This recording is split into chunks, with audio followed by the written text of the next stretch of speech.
Once there was a philosopher who had faced betrayal and sought to understand how to handle it with grace and stoicism.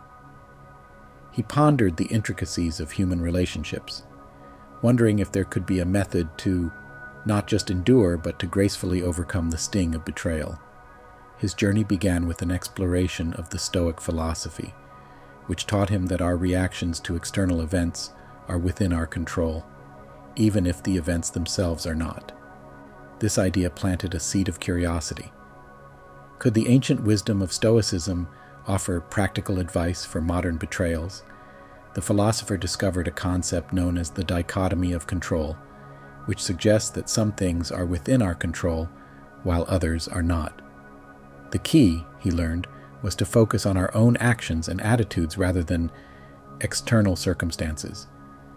But how could one apply this concept to the raw pain of betrayal?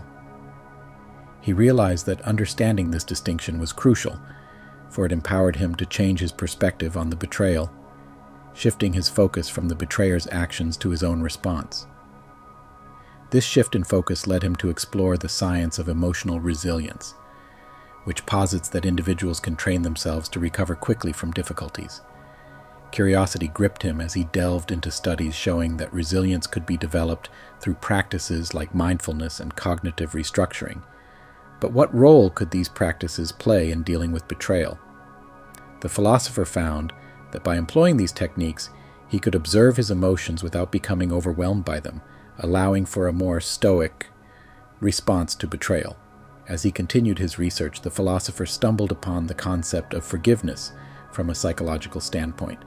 Forgiveness, he learned, was not about condoning the betrayal, but about freeing oneself from the bonds of anger and resentment. This revelation raised a question. Could forgiving the betrayer actually benefit the betrayed? Through further exploration, he uncovered evidence that forgiveness could lead to psychological well-being and even improve physical health. This insight offered a path forward, transforming his understanding of how to handle betrayal with grace. With this newfound knowledge, the philosopher examined the role of social support in healing from betrayal. He hypothesized that a strong social network could provide emotional comfort and practical advice during times of betrayal. But was it enough to simply have these relationships, or was there a more effective way to engage with one's support network? His investigation revealed that the quality of support mattered more than the quantity, and that actively seeking out empathetic and understanding listeners could significantly aid in the recovery process. Next, the philosopher explored the impact of personal growth following betrayal. He pondered whether experiencing betrayal could lead to positive personal development, a concept known as post-traumatic growth. But how could such a painful experience result in anything beneficial? He discovered that many individuals who had faced betrayal reported increased strength, improved relationships, and a greater appreciation for life. This finding suggested that, paradoxically, betrayal could be a catalyst for profound personal transformation.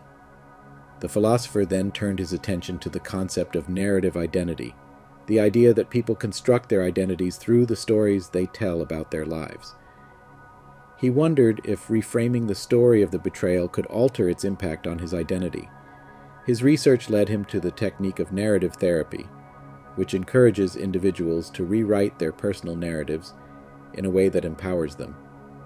He found that by changing the way he told his story of betrayal, he could view himself not as a victim but as a survivor, reshaping his identity in a more positive light.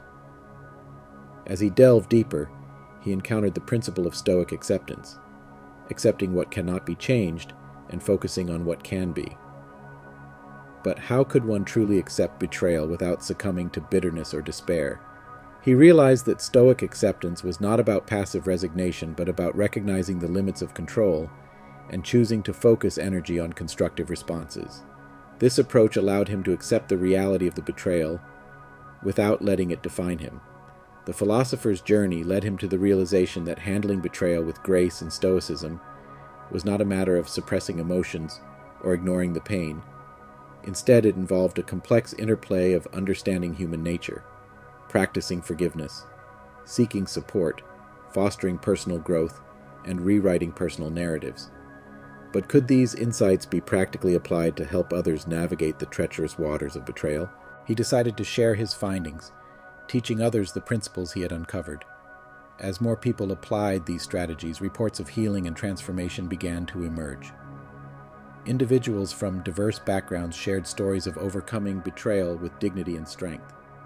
This feedback confirmed the philosopher's theories, proving that it was indeed possible to handle betrayal with grace and stoicism. Through his journey, he not only found a way to heal himself, but also illuminated a path for others, demonstrating that even in the aftermath of betrayal, one can emerge stronger, wiser, and more resilient.